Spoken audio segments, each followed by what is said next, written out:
whatever it is. Hello and welcome. You're watching the top Jewish news channel. My name is Michael Wilensky, and my guest today is David Wu, former IMF economist and a CEO of an investment advisement firm. David, great to have you. Thank you for having me. David, so you were called by the Business Insider as one of the 12 smartest people on Wall Street, right? And you are a foreigner living in Israel. You lived through the war that we're all going through since the 7th of October. First and foremost, I want to ask you, how was it like being a foreigner in Israel during this war? Yeah, I think, it was amazing, actually. As a foreigner, I sort of felt like I was seeing Israel for the first time. I mean, even though I've been coming to Israel for 30-something years, I love this country, but nevertheless, the war was a wake-up call. I think in some sense was perhaps even a bigger wake-up call, I think, for Israelis. But as a foreigner, in many ways, I wasn't completely surprised. Okay, and I think this is what I want to talk about today. Why I think October 7th, to some extent, it happened, it was tragic, but it wasn't too big of a surprise either. Okay, so let's think a little bit about this, right? Because in my view, if you think about this, in the weeks leading up to October 7th, we had the Biden administration basically, trying very hard to get Israel and Saudi Arabia to agree on a deal, on a three-way deal, that will normalize relationship between Saudi Arabia and Israel, but in exchange for Israel recognizing, some kind of, future Palestinian states, whatever it is, okay? But that in itself was interesting because you said, well, but why did Biden try to orchestrate this deal between U.S., Israel, and Saudi Arabia? The reason is actually pretty obvious. It's interesting because 3 months earlier, the Chinese, had mediated an agreement between Saudi Arabia and Iran. All of a sudden, the U.S. felt cut off from basically the Middle East. They felt that, U.S. used to be the big power broker, and all of a sudden the Chinese were coming along usurping America's role. So America had to go on the offensive. And this was the reason why Biden, as much as he hated Bibi, all of a sudden was basically opening his arms to Bibi, come to Washington, and we're going to basically do this deal with Saudi Arabia. And I think it was at that point, it was obvious if this deal had gone through, that is, a U.S., Israel, Saudi deal had gone through, the biggest loser would have been Iran. No doubt about that. And the second biggest loser would have been Hamas, because the deal would have empowered the Palestinian Authority. So from that point of view, there's no question. It was just a question of when, at that point, that Iran was going to do something to sabotage, basically, this, beginning of a, normalization between Israel and Saudi Arabia. I just want to clarify a point you just said. You said that the date of 7th of October wasn't chosen by chance, right? It was a concerted effort of Iran to sabotage the Saudi Arabia-Israel peace deal. Am I correct? Yes, absolutely. I mean, in fact, in the days leading up to basically October 7th, Khamenei himself was warning, that if these so-called moderate Sunni states were to, normalize relationship with Israel, Saudi Arabia in particular, he said that there will be a price to pay. So he was already hinting that there was something coming. So I think from that point of view, it made a lot of sense. I mean, because, and then in that sense, it was a very strategic and basically carefully calculated and calibrated move on the part of Iran to sabotage this. Because there was no doubt, I mean, if you basically come in, you send a few thousand Hamas soldiers into Israel and kill 1,000 people and did what they did, there was no doubt Israel had no choice but to reconquer Gaza or to go in, and there was no question under the circumstances that Saudi Arabia will have to back away from any rapprochement with Israel. So I think from that point of view, you could argue that this was actually very well considered, basically, move on the part of Iran. David, I want to ask you about your area of expertise, finance and the world economy. We know that Hamas is not the only ally of Iran in the Middle East. They also have Hezbollah and the Houthis, who are now in the news because they're attacking ships going through the Bab el-Mandeb Strait, south of Israel. And it's one of the most critical straits in maritime trade. And what effect does it have on the world economy? Is the effect really as bad as they say on the news, or is that exaggerated? I think there's no doubt it's having a major effect. And then I think the way to see this just by looking at shipping freight rates, right? If you look at basically shipping rates, freight rates for basically shipping, let's say a 40-foot basically whatever container, the cost has more or less doubled over the last basically 6 weeks, ever since the Houthi attack on Red Sea traffic basically began, right? So I think from that point of view, like if 2024 was going to be about disinflation, inflation coming down, and that interest rates are going to come down, and the stock market has been going through the roof on expectation that the Federal Reserve will be cutting interest rates, the ECB, so on and so forth, all of a sudden, in many ways, what we saw was a price shock. So if this shock becomes persistent, if basically, all these basically container, basically tankers, or have to now basically go around, Africa, in order to deliver their goods from Asia to Europe or to the US, you know what? That's going to be a big problem for the global economy. David, we all know that the American election is coming up soon in a couple months in 2024, this year.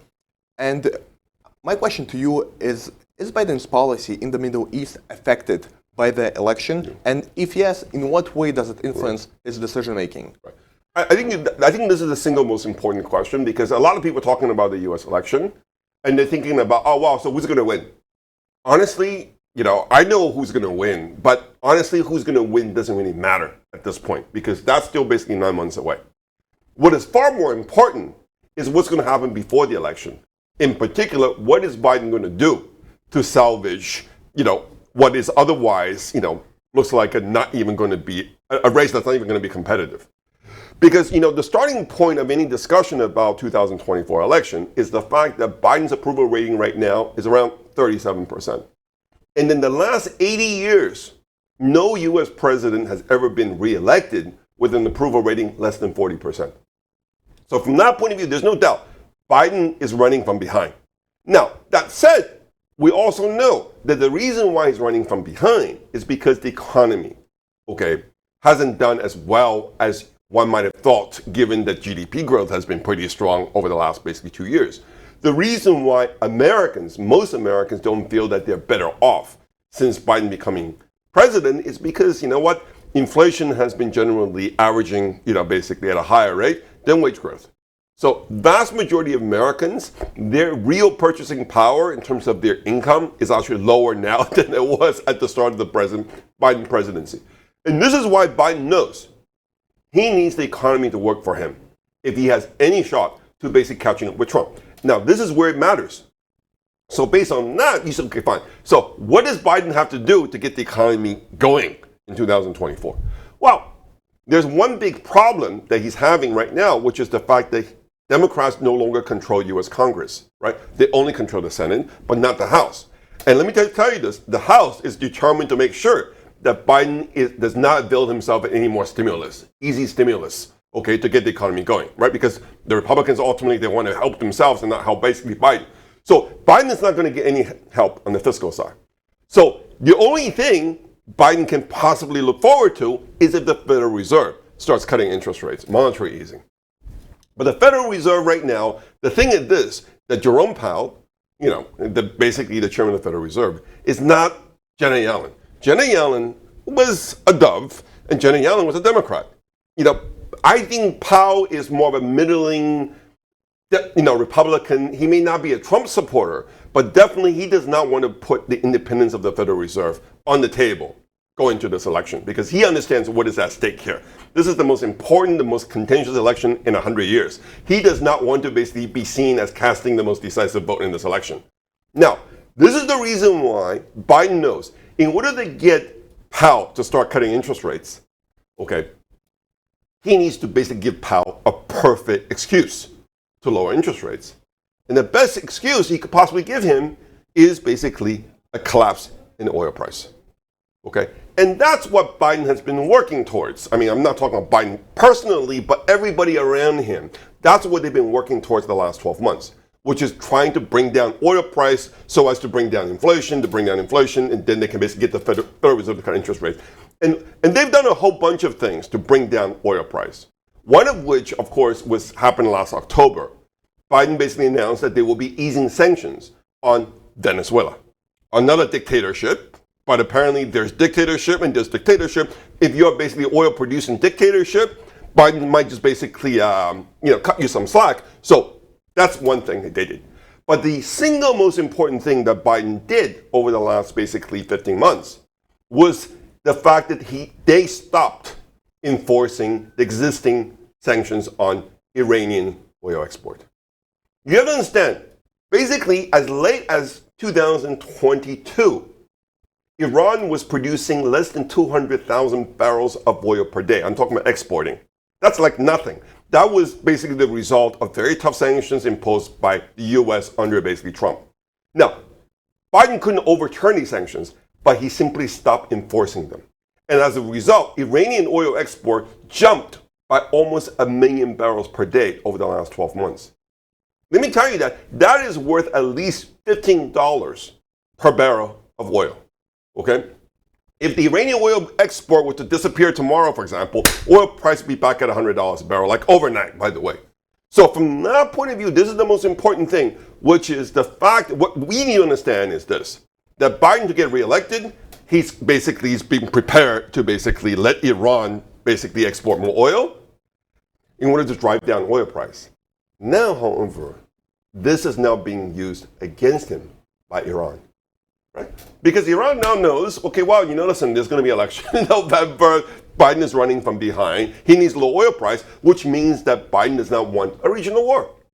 So they feel that they can keep hitting the U.S. with impunity. This is why the Houthis are attacking the Red Sea. This is why, Iran-backed groups in Syria and Iraq have launched 160 attacks on U.S. positions over the past 3 months.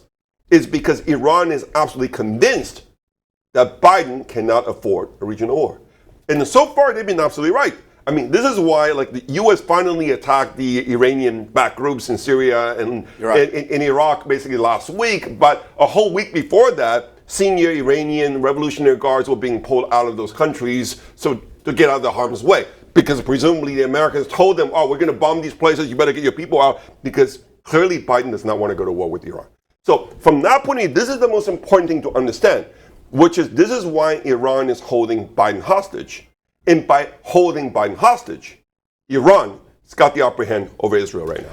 Wouldn't it be logical for Iran actually to behave in a more quiet way in the Middle East, to let Biden win? Because Biden's victory is not only contingent on the economic success, let's say, or stability, right? But also on a political support from the Muslims in America, which are a very big, significant minority in some states like Michigan, who are very critical in the American election.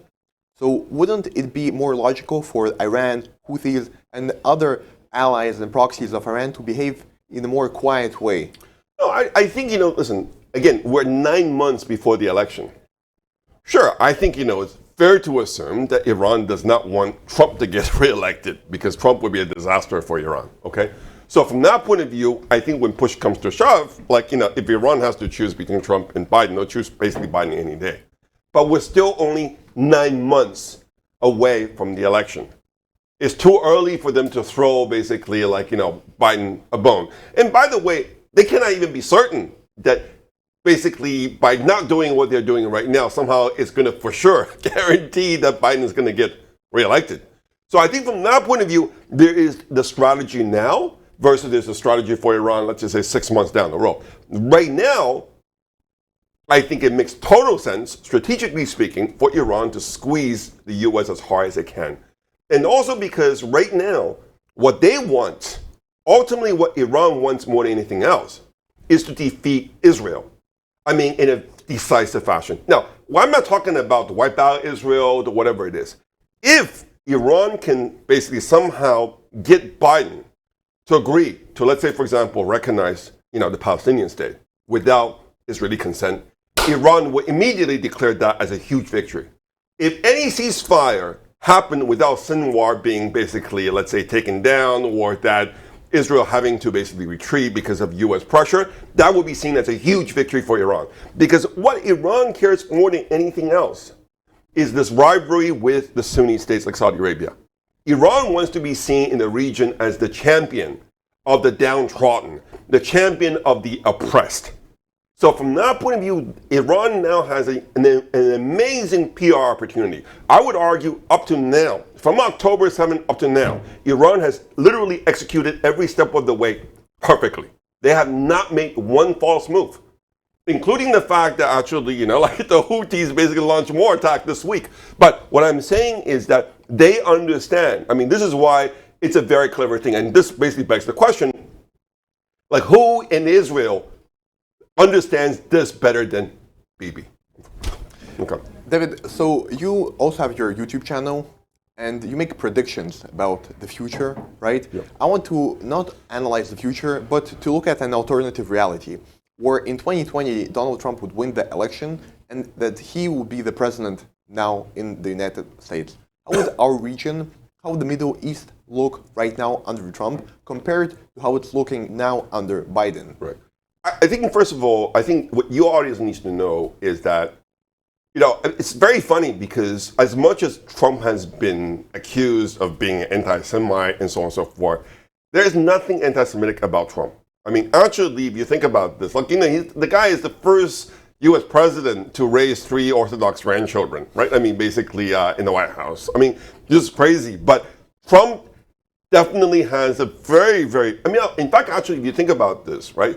The fact that his daughter married, basically Jared Kushner, that in itself is very interesting. And I think the reason is, I'll tell you, this is what it is.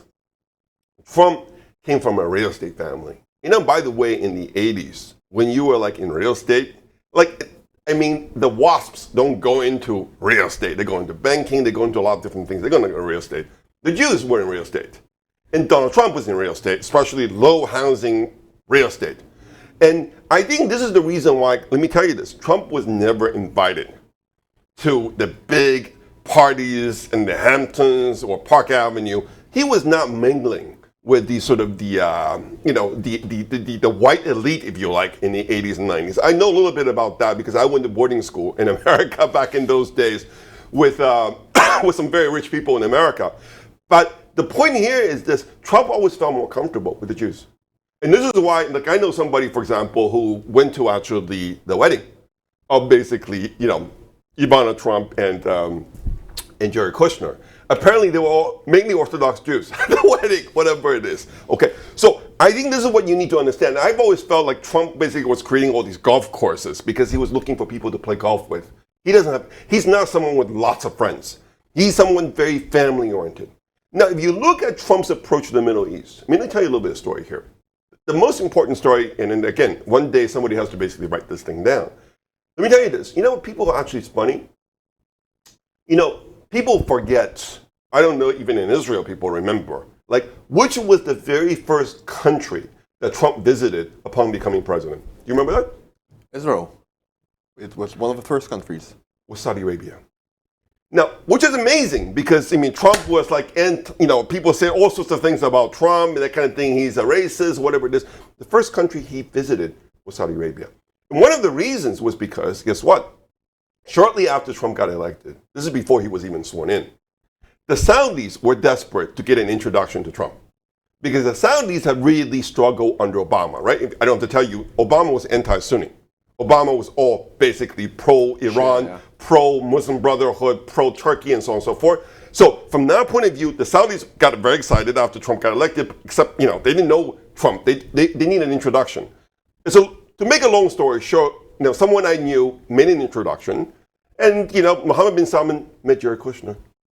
Okay? And these two men have a lot in common. They're both young, they both come from very well-to-do families, and they were both very interested in the Middle East. And guess what? Jared Kushner set up a meeting for MBS to meet Trump at the Trump Tower just before the election. And then one thing leading to another, they were able to convince Trump to make Saudi Arabia the first country that he would visit upon coming to president. And Trump basically brought 2 messages. And then, believe me or not, like when Trump arrived in Riyadh, you can imagine. Looks like what they rolled out the red carpet because, for the king, it was like amazing. Just to think the honor they bestow on Saudi Arabia, the President of the United States made his very first foreign visit to his kingdom. So basically invited everybody who's anybody through the entire Arab world to be there. Trump brought 2 messages to basically Saudi Arabia. One, he said, you know what? We actually like you. We want to be friends with you, but you've got to take care of the extremists among you. The second thing was that, well, you got to do better for your women. And guess what? 3 weeks after Trump left, okay, basically the Saudis swooped in and basically arrested the 20 leading radical clerics and put them basically behind bars. Okay? 3 months after that, they reopened the cinemas. They had been closed since the 1980s. Okay? 3 months after that, women were allowed to drive. Okay? And then shortly after that, Mohammed bin Salman was made the new crown prince. So from that point of view, this is what you need to understand, which is that because in the end, what this comes down to is this, okay? Because of Trump, Mohammed bin Salman is now in the driver's seat. And this guy is the most important reformer in Saudi Arabia, basically in the last 100 years. And this guy wants to basically westernize Saudi Arabia. And therefore, for the first time, Israel actually has a partner for peace. And that was the reason why. And because at the end of the day, we can sit here and talk about why Iran is so bad, why is the arch enemy number one. Because Iran is still stuck in the medieval mindset. They are totally religious. They believe in the destruction of Israel because they see everything in a religious light. This is why they've done poorly when it comes to economy, technology, everything. I mean, the country is very backward, okay? Whereas they're also under sanctions. They're under sanctions, but you know what? The point, but they brought it up. They brought it upon themselves. But my point here is that Saudi Arabia, UAE, these countries are actually going places.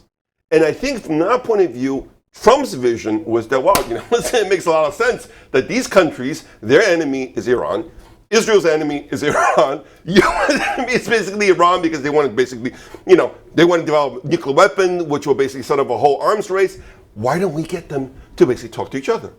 And that's what actually happened. Because at the end of the day, Saudi Arabia at this point, I mean, Mohammed bin Salman understands, like, you know, Saudi Arabia needs to reinvent itself if it is to have a future. And it cannot just be an oil play, a one-trick pony. So therefore, it needs to basically develop a diversified economy and technology and so on and so forth. And Israel is a natural partner. So from that point of view, Trump being a businessman was able to basically see right away that basically that, you know, Israel and the modern Arab states have business in common. And that's what, you know, and that became the new platform where people can actually talk to each other. That changes everything.